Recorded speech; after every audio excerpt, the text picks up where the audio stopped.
বাইরে ও ভাই, একটা কথা কইতে আসলাম, কই আপনার বাইনি কই আবেগে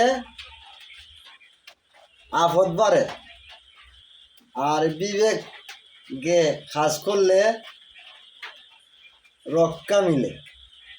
কারণ রাস্তার মাঝে একটা আপ পাইলে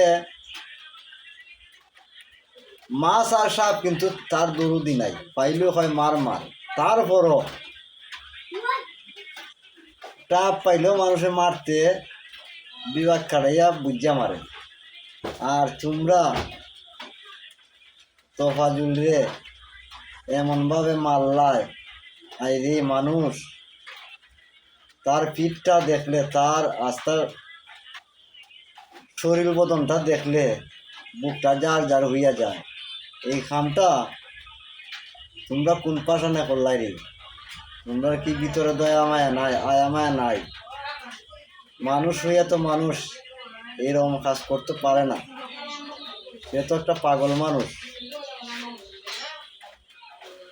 তবে আজকে কি অবস্থা হয়েছে সাধারণ একটা মোবাইলের কারণে। একটা মোবাইল তো কিনন যায়, তো একটা মানুষ মেরে ফেললে আপনারা। তবে আবেগ দিয়া চলল না রে ভাই, আয় যাও বিবেক কাটাই চলবা, বিবেক কাটাইয়া চললে রক্ষা পাবে না। আবেগের ধ্বংস, আবেগে সবসময় কাজ হয় না।